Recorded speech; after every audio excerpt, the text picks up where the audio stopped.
sesuatu biasanya disebut agama ketika itu mengandung kumpulan nilai, kumpulan tradisi, kumpulan ritual, kumpulan kepercayaan. Itu biasanya disebut agama gitu.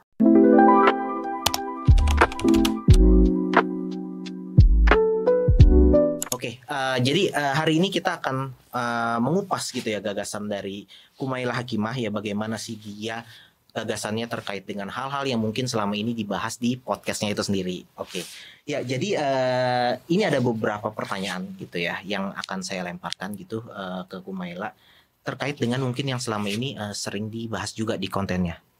Mungkin benar nggak sih kalau misalnya Kumaila sendiri di Forbidden Questions itu sering membahas hal-hal yang terkait dengan agama atau spiritualitas? Ya, oke.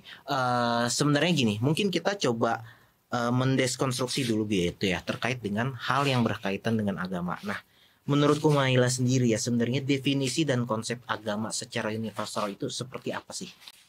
Yang sesuatu biasanya disebut agama ketika itu mengandung kumpulan nilai, kumpulan tradisi, kumpulan ritual, kumpulan kepercayaan. Itu biasanya disebut agama gitu. Oke, berarti kalau kayak gitu kan misalnya kita lihat ya banyak di dunia ini mungkin agama-agama yang mungkin ada gitu ya. Nah, itu kan dia kan kumpulan-kumpulan sebuah nilai gitu ya. Nah, apakah ada suatu nilai universal yang memang di setiap agama itu ada sehingga akhirnya ya itu didefinisikan sebagai agama? Biasanya yang membedakan agama dan budaya atau agama dengan ideologi lain, biasanya tuh agama ada unsur kepercayaannya, unsur keilahiannya gitu. Yang kadang-kadang keilahiannya tidak selalu bentuknya Tuhan, tapi pokoknya ada yang berkuasa. Terus biasanya mereka punya mitologinya tersendiri, mitologi awal mula semesta lah, mitologi akhir, mitologi kiamat, dan mitologi itu biasanya seperangkat gitu. Oke, seperangkat. Berarti kalau kayak gitu bisa nggak sih kita kelompokkan juga misalnya nih ada suatu kepercayaan yang memang ya dia percaya terhadap sesuatu kayak animisme, dinamisme itu bisa dikategorikan juga termasuk agama? Jadinya iya, agama / kepercayaan. Oke, agama dan kepercayaannya. Karena biasanya sesuatu disebut agama juga ketika sudah terinstitusi gitu, sudah terlembaga ya, sehingga ada yang aturannya, ada regulasinya dan sebagainya. Betul. Ya. Oke. Nah, mungkin kita ngebahas di sini ranahnya itu di agama kan memang kadang-kadang sensitif ya, ya kayak gitu ya. Nah, terutama mungkin di beberapa fenomena yang terjadi gitu ya, kadang-kadang kita melihat bahwa seseorang ketika beragama tapi dia itu tidak bisa dipisahkan dari identitas sosialnya ya kan, ataupun juga akhirnya yang menimbulkan perbedaan di kelas sosial atau misalnya perbedaan di masyarakat dan sebagainya. Nah, menurut Kumaila sendiri ya, bagaimana sih caranya gitu ya kita memisahkan agama yang memang sebenarnya ranahnya kan itu bisa dibilang ranah privasi ya, personal hubungan kita dengan yang di atas kayak gitu ya. Bagaimana sih sebenarnya cara memisahkan agama di ranah privat dengan agama yang sebagai sebuah identitas sosial kayak gitu. Karena mungkin gini, misalnya kalau agama sebagai privat ya mungkin ya kita punya kepercayaan, ya kita hubungannya sama yang di atas saja. Sedangkan di mungkin di negara ini sendiri gitu ya banyak orang-orang mengklasterkan agama itu sebagai suatu kelompok kayak gitu ya. Nah, sebenarnya gimana sih cara memisahkannya itu sendiri gitu ya, antara ini sebagai ranah privat atau ranah sosial atau identitas sosial? Itu tuh butuh kedewasaan dan kebijaksanaan ya. Biasanya orang yang masih ributin soal agama itu mereka belum punya kesadaran bahwa apa yang mereka anggap sebagai kebenaran itu adalah kebenaran versi mereka dan kelompok mereka gitu. Bukan kebenaran yang memang semua orang bisa melihat kebenaran itu, tapi kan enggak ya. Kebenaran agama itu kan kebenaran yang dilihatnya yang bisa sama-sama dipegang oleh perseorangan atau satu kelompok gitu, nggak bisa dipukul rata seluruh dunia. Nah, biasanya orang yang ngerasa nih dia sudah memegang agama yang benar, sudah berada di jalan yang benar, tapi dia bisa jadi tidak tahu atau bisa jadi juga tidak sadar bahwa kebenarannya dia tuh adalah kebenaran subjektif dia gitu. Oke. Ya, yang mana kebenaran versi orang lain beda, dan kebenaran agama itu semuanya kan sifatnya tidak bisa dibuktikan gitu. Sifatnya iman gitu. Ada orang yang percaya pada Tuhan yang sifatnya ABC, ada orang yang percaya dengan Tuhan yang sifatnya XYZ, ada yang percaya dengan sesuatu yang lebih berkuasa, lebih besar, tapi itu bukan Tuhan gitu ya. Ada yang kayak diabstraksi menjadi alam semesta atau energi atau hal-hal semacam itu gitu. Oke. Ya, betul ya. Nah, kalau misalnya saya langsung nanya gitu ya, mungkin untuk pribadinya Kumaila sendiri, kalau dari Kumaila melihat hal seperti ini ya, bagaimana Kak Kumaila sendiri itu mungkin bisa kayak berbagi ya, bagaimana sih cara memisahkannya ketika agama itu sebagai ranah pribadinya Kak Kumaila dan juga mungkin sebagai ketika muncul di masyarakat atau tampil di masyarakat. Mungkin aku bedain antara aku yang mode beribadah dan mode belajar. Ya, mungkin kayak gitu. Karena ketika lagi beribadah, misalnya ketika aku sedang berdoa dan semacamnya, ya udah itu adalah privasiku gitu. Tapi ketika aku berhubungan sama orang banyak atau ketika aku sedang mencoba memahami dunia ini gitu, aku mencoba memahami dunia ini beserta manusia-manusianya dan beserta nilai-nilai yang dipegang manusianya, aku tidak mau membatasi pengetahuanku dengan kerangka kebenaran agama yang aku pegang gitu. Karena itu akan menjadi sangat membatasi. Kamu pernah dengar kan yang misalnya orang bilang jangan baca buku ini nanti sesat, jangan belajar filsafat gitu, nanti jadi orang aneh dan kayak gitu. Nah, aku tuh nggak mau kepercayaan yang aku dan kelompokku pegang itu jadi membatasi pengetahuan aku dan kebijaksanaan aku, itu kan rugi ya. Iya. Oh ya, nah itu cukup menarik ya. Kalau misalnya kita bahas lebih lanjut ya, berarti kan ketika misalnya ada orang yang beranggapan bahwa ketika ya paling gampang misalnya ada aliran kepercayaan X gitu ya, yang misalnya ada di Indonesia, dia misalnya menerbitkan sebuah buku dan sebagainya sehingga orang bilang oh ini sesat kayak gitu kan. Nah sebenarnya kan memang ada arahan atau anjuran kadang-kadang gitu ya dari misalnya agama A kayak gitu, mungkin dari pemuka agama aja dan sebagainya. Mereka bilang jangan membaca atau jangan berhubungan dengan si X ini kayak gitu. Nah itu kan sifatnya dogma ya, bisa dibilang gitu ya, dogma yang mungkin dikeluarkan oleh institusinya atau misalnya orang-orang tertentunya kayak gitu. Nah apakah memang ya maksudnya ketika kita beragama gini, dogma itu menjadi suatu hal yang penting kayak gitu ya? Apakah boleh untuk dikritisi atau misalnya kita bersikap skeptis terhadap suatu ya tadi misalnya larangan terhadap gitu demi agar kita bisa tetap membuka pikiran kita gitu loh secara rasional. Gimana menurut Kumaila sendiri? Adalah umum ya dalam agama, dalam konsepsi agama dan dalam sikap masyarakat beragama itu dogmatis gitu. Agama itu emang dogmatis. Tapi kan kita bisa sadar gitu kalau misalnya hal-hal yang dogmatis itu bisa membelenggu pikiran ya. Jadi tadi apa pertanyaannya ya? Ya, jadi misalnya kita perlu nggak sih mengkritisi dogma-dogma itu sendiri kayak gitu loh, bersikap skeptis lah. Kalau buat aku pribadi sih perlu ya, tapi mungkin karena gini ya, mengkritisi apa yang kita percayai itu kan rasanya nggak nyaman ya. Ada potensi disonansi kognitif gitu, jadi rasa nggak nyaman. Kadang nggak nyaman itu bentuknya jadi marah atau jadi bingung atau jadi gelisah. Nah makanya harus ya balik lagi sih harus punya kedewasaan dan kebijaksanaan dan mungkin bedain mental ketika kita beribadah dan ketika lagi belajar. Kalau lagi belajar ya kita harus tajamkan pisau-pisau analitis kita gitu, pisau-pisau kritis kita, karena kan yang kita kalau lagi belajar itu kan risiko pusing, risiko bingung itu kan wajar ya. Tapi kan ketika kita lagi beribadah, outcome yang kita inginkan kan kita ingin merasa tenang, kita ingin merasa damai gitu. Nah kalau misalnya kita beribadah kritis itu kita emang agak susah gitu. Jadi mendingan dipindahin aja mode otaknya Mode gitu. otaknya. Dan kita juga perlu sadar ya bahwa yang disebut dengan sesat itu kan persepsi. Betul. Sesuatu dibilang sesat kan karena orang nggak setuju aja, karena itu nggak sesuai dengan apa yang orang lain anggap sebagai kebenaran. Bisa aja nih ada kelompok A dan B, kelompok A menganggap B sesat, tapi menurut B berada di jalan yang benar, yang sesat itu A gitu. Makanya kalau misal mereka berantem ini tuh nggak penting banget, karena kebenaran dan kesesatan, cara mereka memandang kebenaran dan kesesatan itu aja subjektif gitu. Iya.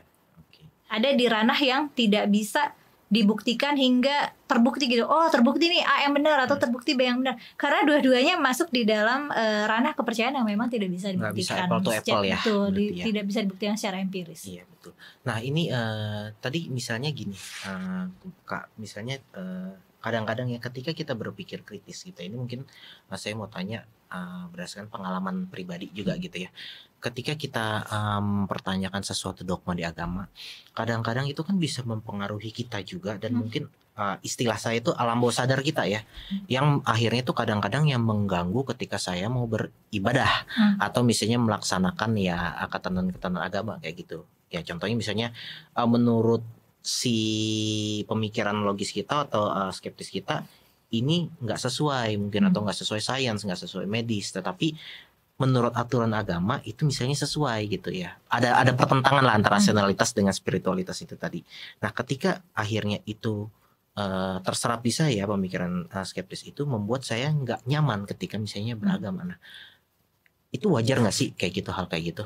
Atau misalnya memang harus ada hal yang saya lakukan lagi kayak gitu loh. Bagaimana menemukan kebijaksanaannya gitu loh, agar saya tetap misalnya bisa sesuai dengan ya tadi nilai-nilai agama gitu juga.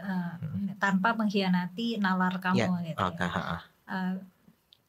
Kita kan apa ya, agama itu kan lahir dengan konteks budayanya ya. Tiap ajaran, tiap perintah, tiap nilai-nilai yang ada di situ terkait dengan konteks budayanya, terkait dengan konteks sosialnya, terkait dengan konteks politiknya gitu. Jadi ketika ada suatu perintah yang rasanya bertentangan dengan akal sehat atau bertentangan dengan konteks sosial kita sekarang, konteks budaya kita sekarang, ya caranya adalah inspeksi ke konteks dulu gitu.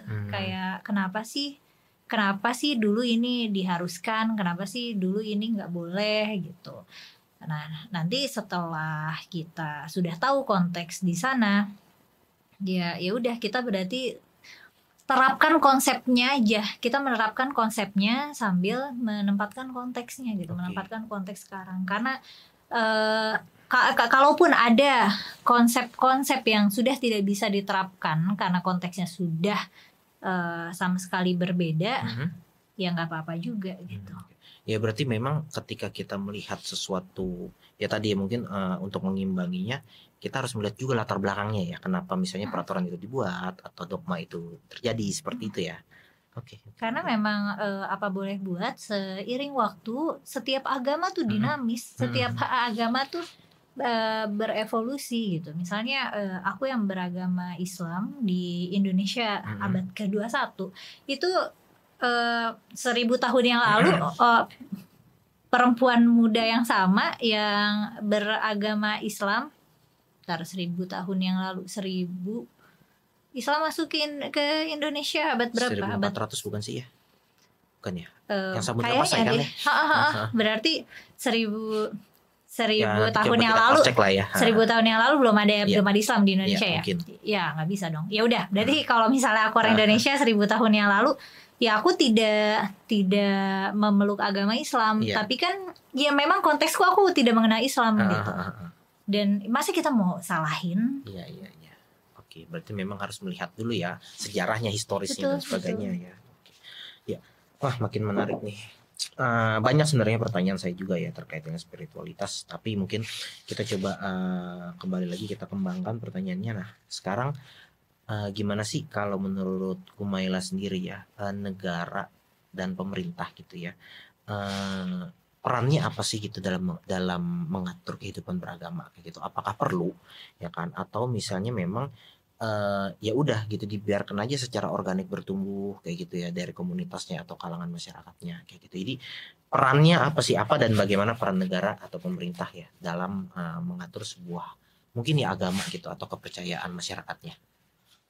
Menurutku negara tidak berhak mengatur apa yang harus masyarakatnya imani, tapi pemerintah wajib mengatur keteraturan masyarakat beragama dan melindungi hak masyarakat untuk beragama, dan juga harus bisa nih mencegah konflik-konflik yang nggak perlu gitu. Jadi kalau misalnya ada potensi-potensi konflik atau ada konflik yang memang itu tuh melukai hak beragama orang lain atau hak beragama kelompok lain, itu yang harusnya dikoreksi gitu. Jadi kebebasan beragama tuh hak masyarakat yang tidak boleh diganggu masyarakat lain, termasuk juga harus dilindungi oleh pemerintah. Sebenarnya tugas pemerintah menurutku di situ sih. Oke. Nah, berarti kalau kayak gitu konsep ya kita tahu ya mungkin di Indonesia di beberapa dekade lalu gitu kan, nggak tahu sampai sekarang masih berlaku atau enggak konsep agama yang diakui negara. Ya kan, misalnya dulu ada 5 kemudian berkembang jadi 6 plus aliran-aliran kepercayaan, sehingga kan akhirnya kan membuat mungkin agama lain kan di dunia ini mungkin puluhan ratusan agama gitu ya, yang ketika mau masuk ke Indonesia atau ya berada di sini tuh merasa tidak diakomodir kayak gitu kan. Nah sebenarnya konsep agama yang diakui itu perlu ada atau enggak? Kalau menurut aku pribadi sih enggak perlu malah. Karena kan ya terserah orang, dan bahkan di dalam satu agama pun apa boleh buat beda-beda kan. Kayak seolah-olah ada banyak agama di dalam satu agama, tapi mazhab alirannya gitu-gitu ya beda-beda ya. Tapi itu satu agama gitu. Terus secara administratif pun sebenarnya nggak terlalu penting ya. Cuma kalau ketika masyarakatnya ingin aja atau ketika butuh. Dan sebenarnya kan sebelum agama-agama yang diakui negara itu kan agama-agama besar yang sebenarnya bukan agama asli masyarakat Indonesia gitu. Sebenarnya sebelum agama-agama besar itu masuk membawa pengaruhnya ke Indonesia, kita kan sudah punya kepercayaan kita masing-masing. Ada kejawen, ada Sunda Wiwitan, penghayat kepercayaan dan yang kayak gitu itu malah nggak diakui, padahal itu yang itu yang lahir, itu adalah agama-agama yang lahir dengan koridor konteks budaya kita. Sementara agama-agama yang diakui itu justru agama-agama impor ya. Gitu ya. Aku nggak tahu sih, mungkin kamu tahu pertimbangannya kenapa 5 agama atau 7 agama itu yang diakui dan yang lain tuh kayak harus berjuang dulu supaya diakuin. Mungkin ya seperti itu. Ya karena kan akhirnya kan bisa terlembagakan, bahkan ada misalnya komite walinya ya kan, atau majelisnya ya di pemerintah. Nah kalau pandangan Kumaila sendiri terhadap mungkin sebuah negara yang justru dia itu berdasarkan konsep agama itu gimana? Misalnya kan mungkin ada kayak negara kesultanan yang mungkin ya basisnya itu justru dari agama Muslim misalnya atau Islam, atau misalnya negara Vatikan lah ya yang misalnya basisnya itu dari Katolik kayak gitu. Sebenarnya nah kalau pandangan Kumaila sendiri terhadap negara yang seperti itu bagaimana sih? Maksudnya kayak ya secara konsep idealnya apakah masih bisa kayak gitu ya berlaku dan relevan dengan kehidupan masyarakat modern sekarang? Kita butuh data sih untuk membandingkan apakah agama-agama yang berasas negara-negara berasas agama itu negara yang sukses nggak sukses dalam arti masyarakatnya makmur, pemerintahannya bersih gitu, nggak korup.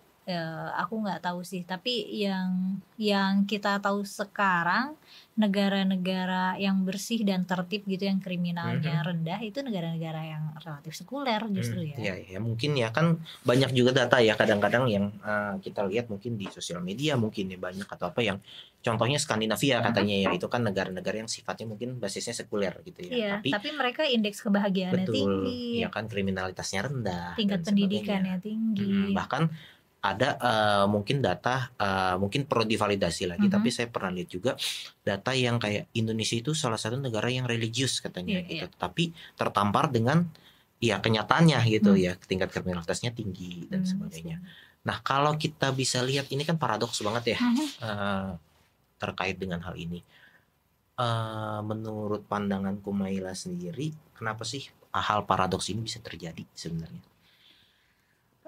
Ketika agama kan mengajarkan hal-hal yang baik ya, idealnya mengajarkan hal-hal yang baik, tapi sepertinya aku curiga masyarakat Indonesia tuh belajar agama tuh cuma sekedar pada pertanyaan permukaan aja, misalnya kayak pakai kerudung tuh wajib nggak sih, ini tuh boleh nggak sih, cuma masalah boleh atau enggak gitu, masalah haram dan halal, tapi mereka tidak mempertanyakan kenapa ini haram, kenapa ini halal, kenapa ini dianjurkan, kenapa ini tidak boleh.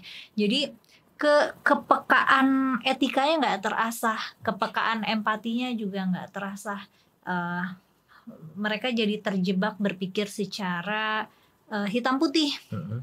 Secara ini ada yang benar, ada yang salah, dan mereka nggak punya ruang untuk mengadu gagasan-gagasan yang mereka punya dan gagasan-gagasan yang ada di sekitar mereka gitu. Nah, jadinya mereka cuma tahu kalau misalnya ini dosa, misalnya apa ya? Ada dia melakukan apa ya, zina deh. Ya udah, zina itu dosa, terus mereka grebek, mereka katain, mereka persekusi, mereka arak. Padahal kan mempersekusi, menghina dan mempermalukan orang itu juga kan suatu keburukan gitu.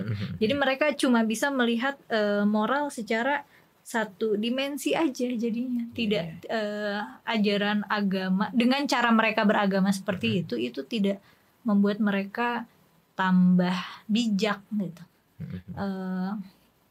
Iya, itu menyedihkan sekali ya. Kita juga adalah netizen paling tidak sopan se-Asia Tenggara. Kita juga pengakses bokep kedua seluruh dunia ya. Seluruh dunia ya. Ya pokoknya mungkin top 5 lah ya kita ya. Menariknya tuh netizen tuh galak banget soal aurat perempuan. Iya. Tapi padahal diam-diam mereka nyari auratnya. Iya. Ya, jadi ya terlihat mungkin dibungkusnya itu spiritual gitu ya, tapi di dalamnya mungkin ya masih banyak yang harus diperbaikin ya kayaknya. Nah, jadi kalau menurut Kumaila sendiri ya gimana ya caranya agar ya kita itu bisa menghindari hal-hal yang mungkin kalau menurut saya itu istilahnya lu religius tapi toksik kayak gitu ya kan. Maksudnya ya lu religius tapi di belakangnya sebenarnya banyak hal-hal yang mungkin lu nggak menuruti kaidah agama lu juga kayak gitu ya. Sebenarnya gimana sih mungkin kalau menurut Kumaila sendiri, kalau kita bedah gitu ya, apa sih harus dibereskan dulu sebenarnya dari hal-hal yang terjadi di masyarakat sekarang ini? Moral itu kan, agama itu bukan satu-satunya sumber kerangka moral ya. Agama itu salah satunya gitu. Ada kerangka moral lain yang bisa kita pakai.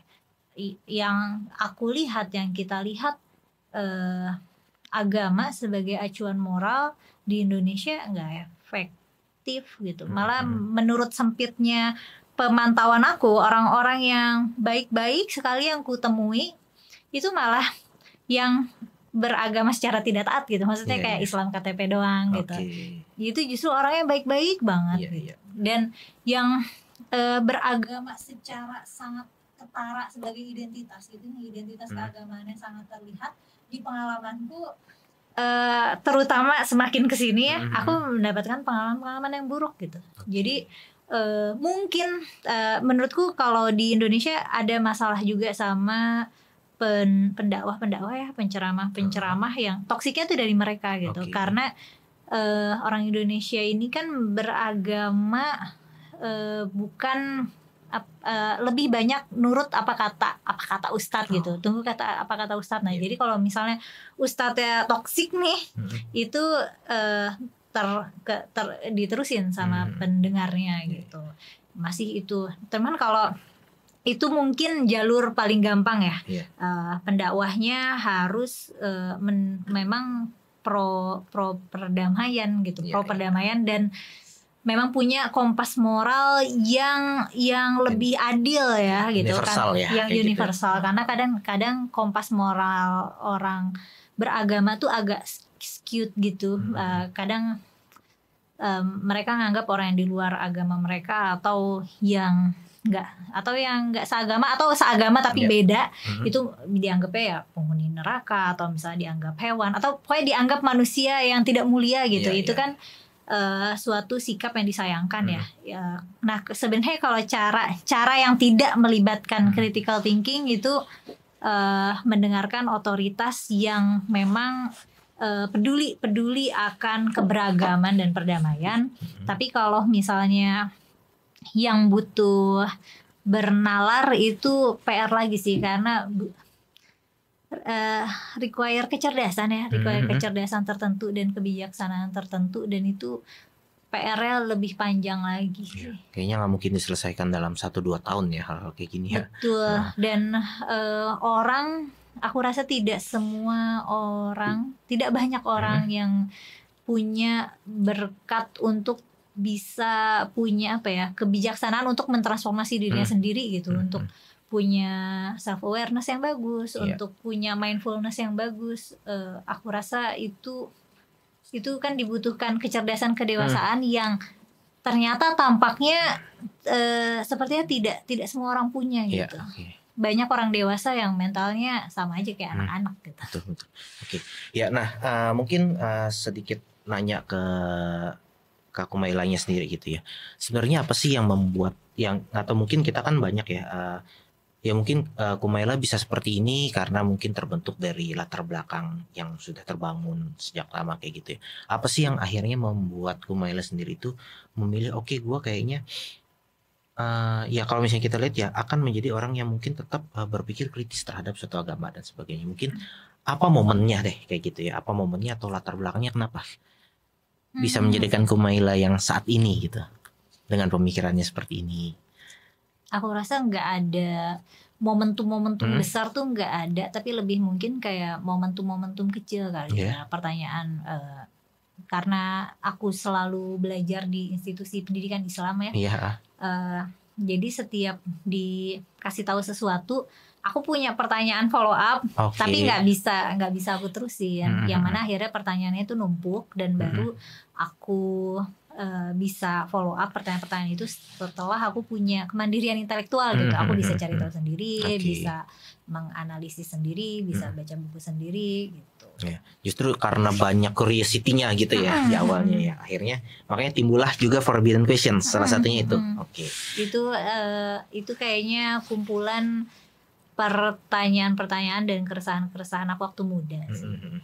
Sekarang sih udah nggak resah lagi, cuman yang aku pikirin dulu aku produksi jadi konten. Ya untuk menyebarkan hal ini juga ya ke orang-orang yang mungkin resah ya. Betul di luar mungkin ya, gitu. Karena ada feedback yang gue juga kepikiran tapi nggak tahu mau dikemanain pertanyaannya. Itu waktu aku muda tuh aku gitu.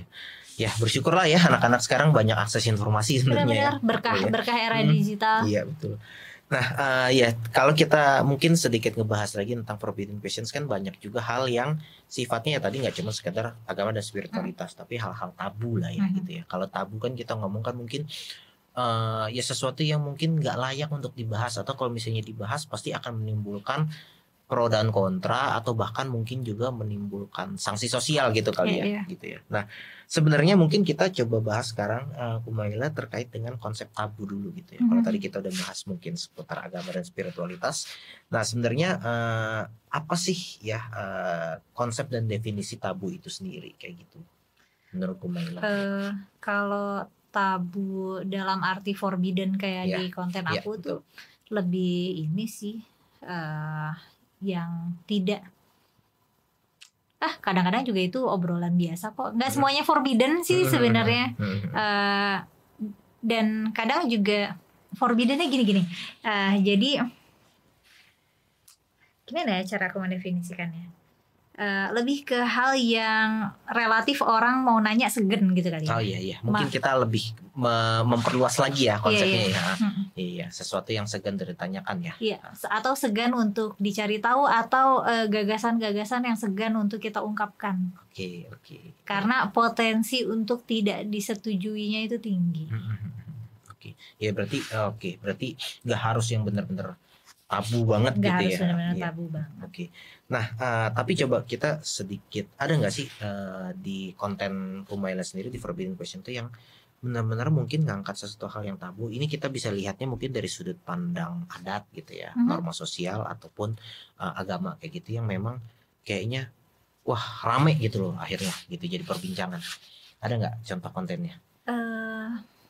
Konten yang Bisa aku diceritain nggak ya, kayak ngerasanya aku paling kerja keras dalam arti ini aku mencoba cari data sebanyak-banyaknya, membaca bahan sebanyak-banyaknya, itu waktu aku bahas tentang LGBT, tentang yang mana mitos, yang mana fakta tentang LGBT, udah gitu. Kenapa kita punya kepercayaan tertentu tentang LGBT gitu? Kenapa ada budaya yang ramah LGBT, ada juga budaya yang homofobik gitu. Terus aku juga mencari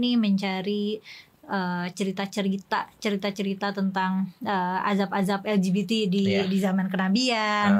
Terus kan mencoba juga menganalisis nih miskonsepsi kayak misalnya LGBT itu penyakit dan menular dan yang kayak gitu sih. Itu yang aku bacanya paling banyak, tapi itu heboh juga enggak sih, itu yang relatif sedikit viewsnya.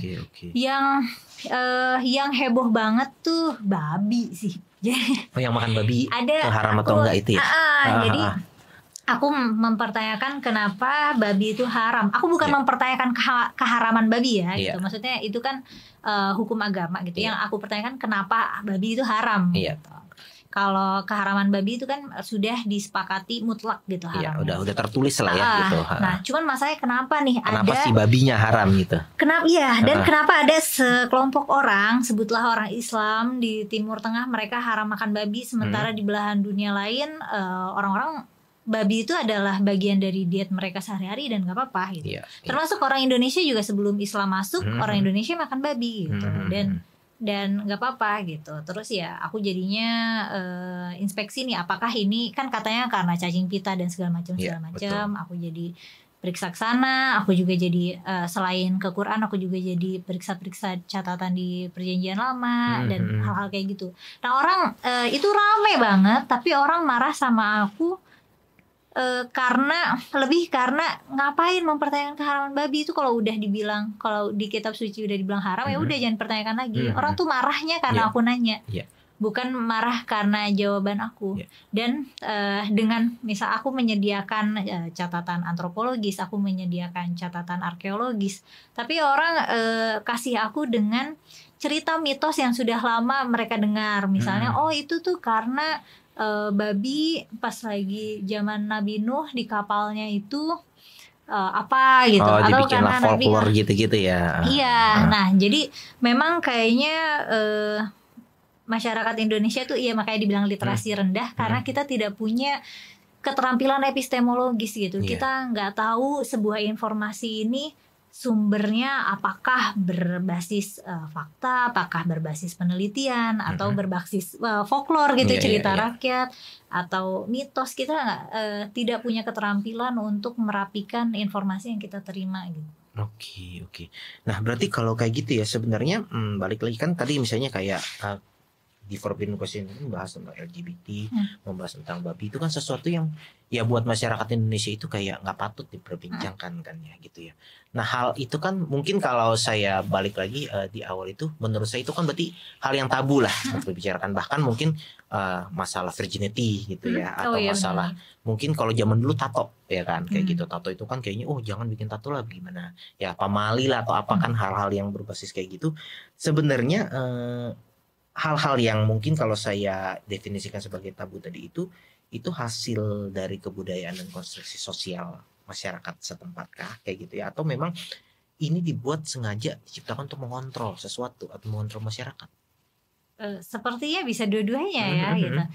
Setiap apa yang tabu itu kan hal yang diakomodir oleh budaya dan ketika ada pelanggengan budaya, kadang-kadang memang ada konsekuensi untuk supaya budaya ini dilanggengkan untuk bisa mengontrol masyarakat secara masif gitu, atau melanggengkan kekuasaan, melanggengkan otoritas juga bisa. Tapi untuk bisa tahu tujuannya secara inheren ya kadang-kadang kita nggak bisa tahu, karena biasanya apa yang sudah menjadi tradisi dalam banyak generasi itu sudah udah nggak dipertanyakan lagi. Ya emang kita kebiasaannya kayak gini, ya emang orang sini kayak gini, kayak biasanya kayak gitu. Udah jarang dikaji lagi. Nah biasanya alasan-alasan untuk apa, yaitu nanti biasanya itu kan ranah sosiologi ya, atau kadang-kadang sekarang udah ada yang mencoba mempelajari human behavior dengan kerangka evolusi, itu ada juga gitu. Mungkin itu membantu manusia menjadi lebih sintas dan semacamnya.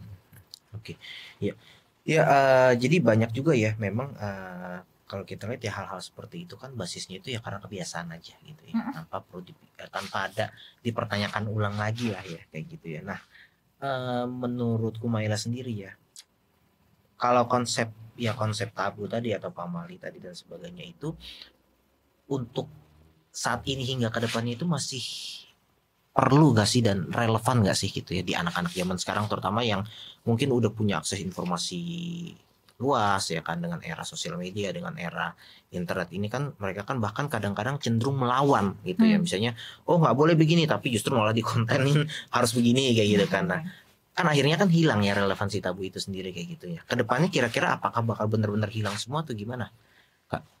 Sesuatu bisa menjadi kebiasaan kan karena convenient ya, karena nyaman. Nah tapi ketika kebiasaan ini sudah membuat orang gak nyaman, itu baru biasanya ada perubahan. Kayak misalnya kalau generasi orang tua kita dulu, kalau nikahan tamunya 500.000, resepsi berhari-hari. Nah anak millennials dan Gen Z yang udah bokeh-bokeh ini, yang udah mikirin kayak gak punya rumah dan uang pensiun segala macam, mereka jadi membentuk budaya baru gitu, intimate wedding, tamunya keluarga doang. Karena tradisi yang lama sudah nggak convenient lagi untuk dijalani. Tapi kalau tradisinya masih convenient sih, aku rasa enggak. Jadi tidak ada urgensi ya untuk mengubah apa yang tabu. Akan ada kemungkinan nggak justru mungkin muncul sebuah tabu baru? Bisa jadi. Sekarang tuh aku rasa kita sudah memasuki tabu baru. Kalau kamu melihat perdebatan di sosmed kan kadang ada ini. Ada konten ibu-ibu lagi nyiapin bekal buat suaminya. Nah ini bekal buat suamiku. Habis itu ada yang marah-marah. Wah ini pokoknya marah-marah patriarki gitu. Kayak bernuansa aktivisme kesetaraan gender.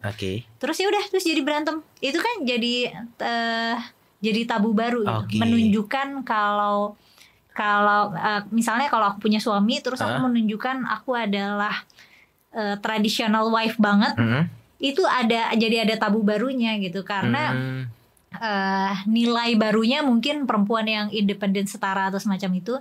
Jadi kalau kelihatan banget tradisional, kelihatan banget tradisional, itu bisa ada resistensinya. Itu atau apalah yang nilai-nilai baru yang sensitif sekarang tuh. Cancel culture bukan? Yang semacam itu, yang terus apa lagi ya? Yang ya gitulah biasanya berhubungan sama diversity dan semacamnya. Itu bagus. Maksudnya aku juga termasuk orang yang mendukung nilai-nilai yang progresif. Tapi kadang-kadang orang di sosial media itu suka far-fetch aja gitu. Maksudnya orang misalnya kayak perempuan yang nyiapin bekal itu kan harmless kan, dan itu juga bukan berarti dia menyerah pada hidupnya, bukan berarti dia jadi tidak berharga sebagai perempuan atau semacamnya gitu. Oke, ya berarti memang sepertinya ya konsep ini malah bisa berkembang terus ya gitu ya. Mungkin hanya berubah bentuk gitu kali ya. Ya, masalah tabu ini dan sebagainya. Nah, iya karena yang mungkin sekarang yang sering saya lihat juga ya kalau di konten-konten itu ya istilah tadi yang cancel culture itu kan. Jadi ya orang ketika misalnya dia melakukan sesuatu salah ya dia dihukum gitu kan secara sosial ya. Itu kan menurut saya sendiri itu salah satu bentuk mungkin ya tadi ya sesuatu tabu baru dan sebagainya gitu ya. Atau ini nih poligami. Kalau dulu kan istri biasanya bahasa yang dipakai untuk nambah istri itu memuliakan perempuan, makanya dinikahi, dimuliakan gitu. Betul. Tapi kalau di konteks modern sekarang kan kalau ada istri kedua tuh kayak masyarakat akan ngelihat itu dengan sentimen negatif, kayak perusak rumah tangga orang dan semacamnya. Tapi kalau misalnya dilihat pada zaman Nabi itu adalah tindakan yang memuliakan perempuan. Oke. Berarti kalau kayak gitu ya, gimana ya maksudnya kita sebagai mungkin anak-anak muda gini ya biar ya mungkin tadi pemikiran atau mungkin tradisi harus bisa progresif lah kayak gitu. Tapi akhirnya nggak sampai yang menciptakan tabu baru tadi, Kak. Menurutku Maila sendiri apa sih yang harus kita lakukan sebenarnya? Membaca realitas dengan akurat sih. Kita tuh mesti punya kerendahan hati ya. Kalau dunia ini tuh tidak berjalan sebagaimana yang kita mau, dunia ini tidak berjalan sesuai dengan ideal-ideal kita. Tapi ya beginilah adanya gitu. Nah kalau misalnya kita punya nilai-nilai tertentu dan ideal-ideal tertentu yang kita pegang, kita harus punya kesadaran apakah idealisme ini memang realistis dan punya dampak baik gitu. Karena kadang-kadang ideal yang kita punya tuh ternyata tidak berdampak baik buat diri kita atau buat masyarakat. Tapi itu cuma perasaan self righteousness aja, merasa benar. Nah, jadi kita harus bisa bedain mana fakta dan yang mana opini kita terhadap fakta, dan kita harus bedain mana yang merupakan penilaian kita terhadap dunia dan apa yang kita inginkan dunia tuh mengarah ke arah mana gitu. Oke. Dan dasarnya apa gitu. Kita bernalar tuh asas nalar kita itu apakah kita jangan-jangan kita mengacu pada tradisi lama yang sebenarnya mitos, atau kita mengacu pada kebenaran yang memang sudah ada datanya dan sudah teruji gitu. Oke ya. Nah, menurut Kumaila sendiri kalau kita melihat ya maksudnya dari masyarakat Indonesia ini ada nggak sih masih keresahan dari Kumaila sendiri terkait dengan mungkin hal-hal yang tadi ya sifatnya itu mungkin tabu ataupun juga ya mungkin kayaknya tidak patut untuk dibahas atau dilawan kayak gitu ya, tapi masih terjadi sampai saat ini dan kayaknya itu jadi keresahan banget gitu loh untuk Kumaila. Untungnya aku tidak punya keresahan yang aku kategorikan keresahan banget ya.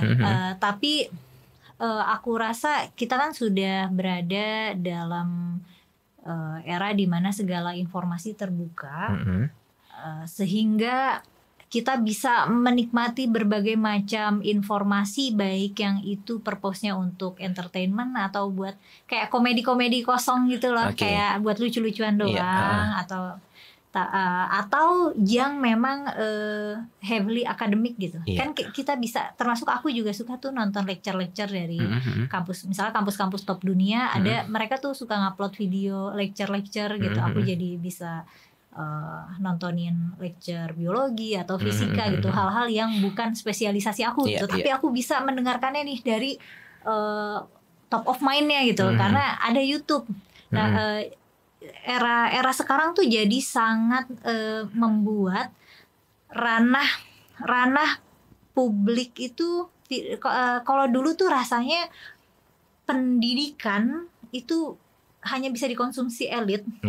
Kalau sekarang tuh rasanya pendidikan tuh ya emang untuk semua, dan adanya berbagai macam narasi yang dikemukakan gitu, banjirnya pendapat di sosial media, ya itu buatku itu berkah ya, karena aku jadi bisa memilih konten-konten berkualitas untuk aku tonton. Nah, tapi itu bisa juga jadi kutukan buat orang yang tidak terampil merapikan informasi di kepalanya gitu. Ada orang yang mikirnya pokoknya semua itu hoax, ada yang mikirnya oh semua ini benar gitu kan. Jadi mereka nggak punya keterampilan mengakses apa yang benar, apa yang salah, apa yang valid atau enggak gitu. Maksudnya secara logika apakah mereka bisa menalar itu gitu. Atau apakah ini sifatnya provokatif atau persuasif atau informatif. Ketidakterampilan itu banjir informasi buat orang yang tidak punya keterampilan itu kutukan sih. Oke, ya karena kan kita bisa lihat dengan era saat ini ya, apalagi dengan akses informasi banyak tadi kan muncullah istilahnya orang-orang yang open minded lah ya, kayak gitu, yang akhirnya ya tadi mungkin merasa bahwa zaman dahulu tabu, akhirnya sekarang menurut mereka enggak kayak gitu ya. Ya era open minded ini. Nah, tapi mungkin juga ada beberapa hal yang jadi keresahan juga gitu ya, Kak, terutama buat saya kayak orang-orang yang open minded ini kadang-kadang ya mungkin malah menimbulkan burden gitu loh buat orang lain kayak gitu ya. Contohnya misalnya si paling open minded ini ya paling gampang, zaman dulu kan kita sangat-sangat anti untuk ngeledekin orang-orang yang mungkin punya keterbatasan ya, misalnya disabilitas dan sebagainya. Nah, sekarang kan di era open minded ini muncullah istilah dark jokes dan sebagainya, yang akhirnya diterima secara umum gitu ya, menjadi suatu mungkin ya saya nggak bisa bilang itu suatu kebiasaan atau norma ya, tapi ya itu akhirnya diterima oleh umum. Oh ya udah cuma dark jokes doang ya. Tetapi kan di satu sisi mungkin menurut saya ini menjadi mungkin kayak ya menimbulkan rasa mungkin sakit hati buat orang yang memang mengalami hal itu kayak gitu ya. Nah, menurut Kak Kumaila sendiri nih, gimana sih kita bisa tetap open minded gitu ya, tetapi ya tetap menjaga yang namanya kompas moral kita gitu loh, atau ya tadi setidaknya menghormati orang atau menjaga perasaan orang di tengah ya era open minded ini, gimana menurut Kak Kumaila? Kalau masalah aku pada open mindedness justru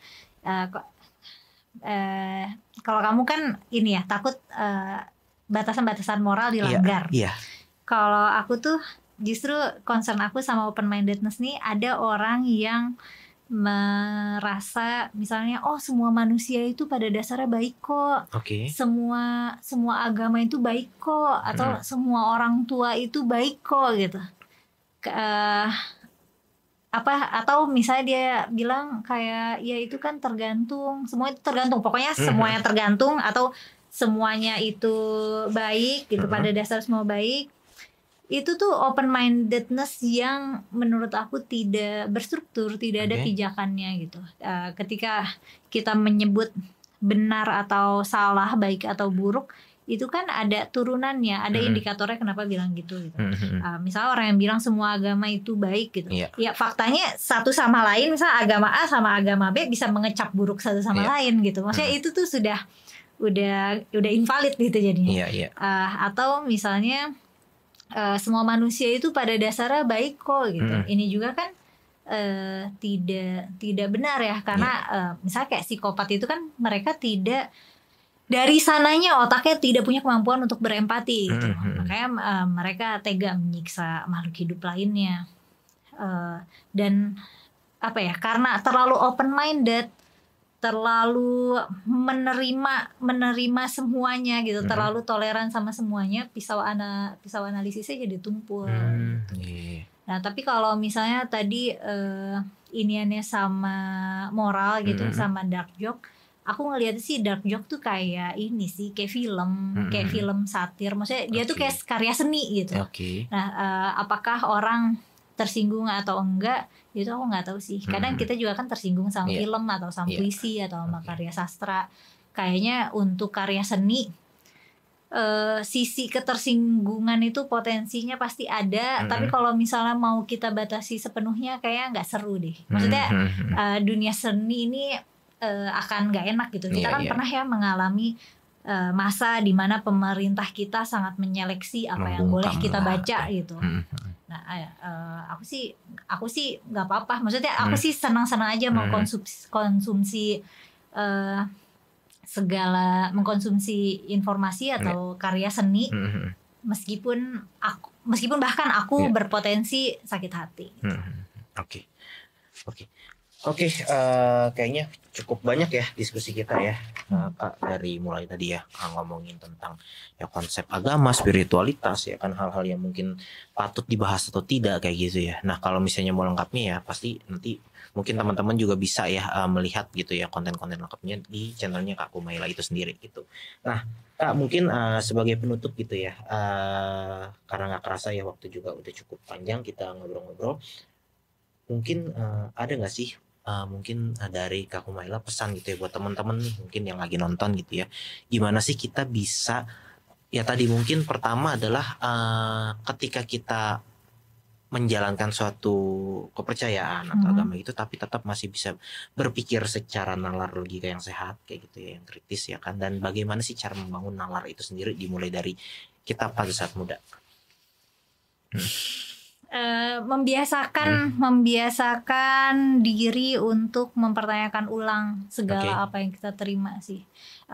Misalnya kalau guruku atau orang tuaku atau siapapun lah gitu memberi informasi bahwa misalnya A itu sama dengan B loh gitu. Nah aku harus mencari tahu dia tahu dari mana A itu sama dengan B gitu. Jadi keterampilan epistemologis tuh dibiasakan. Dari mana kan pengetahuan itu kan bisa didapat, bisa dengan observasi, bisa dengan pengujian gitu, penelitian. Ini terbukti nih, ini teruji, maka ini adalah fakta, maka ini adalah pengetahuan. Tapi ada juga pengetahuan yang sifatnya itu kebijaksanaan gitu, falsafah yang memang hasil pemikiran gitu. Nah kalau yang ranahnya tidak empiris itu wajar kalau banyak akan banyak mazhab-mazhab, banyak aliran-aliran, banyak kelompok-kelompok pemikiran yang berbeda. Simak aja, nggak usah kita harus bisa membedakan mana diri kita sebagai identitas, mana diri kita yang berupa ide atau gagasan gitu. Kalau misalnya kita bisa membatasi mana yang menjadi identitas kita dan ide kita, apapun yang kita pikirkan itu tidak mengganggu identitas kita. Dan ketika identitas kita yang dipertanyakan, ide kita, gagasan kita itu aman. Oh iya. Jadi bagaimana kita bisa secara pintar membagi ya dua hal itu ya, antara identitas diri kita dengan ide atau gagasan kita ya. Betul, ya, karena ketika orang mengkritik gagasan kita, identitas kita aman. Tapi ketika orang mengkritik identitasku, gagasanku aman gitu. Karena kan tidak ter-challenge. Oke ya itu ya teman-teman ya. Jadi mungkin dari seluruh perbincangan yang saya lakukan dengan Kumaila ini, semoga teman-teman bisa mendapatkan ya gagasan baru atau juga pemikiran baru dari perbincangan kita ya. Balik lagi semuanya ya tadi mungkin ketika teman-teman mengkonsumsi ini, kalian bisa juga pikirkan lagi secara kritis, secara ya bernalar kembali gitu ya, dan pikirkan ulang lagi semuanya gitu. Jadi nggak ada yang salah, nggak ada yang benar ya dari perbincangan kita saat ini. Intinya adalah kita menggali gitu ya tadi seluruh gagasan-gagasan yang ada, dan kalian juga bisa kembangkan atau pikirkan lagi ulang kayak gitu. Oke. Mungkin itu aja Kak Kumaila buat hari ini. Terima kasih banget untuk waktunya ya kan. Semoga sukses terus ya kegiatan-kegiatan yang dilakukan di tengah padatnya jadwal juga gitu. Terima kasih udah menyempatkan diri hadir di podcast Ruang Gagasan. Sekali lagi saya Rian ya. Mari teman-teman berdaya sejak muda bersama Kak Kumaila Hakimah. Thank you.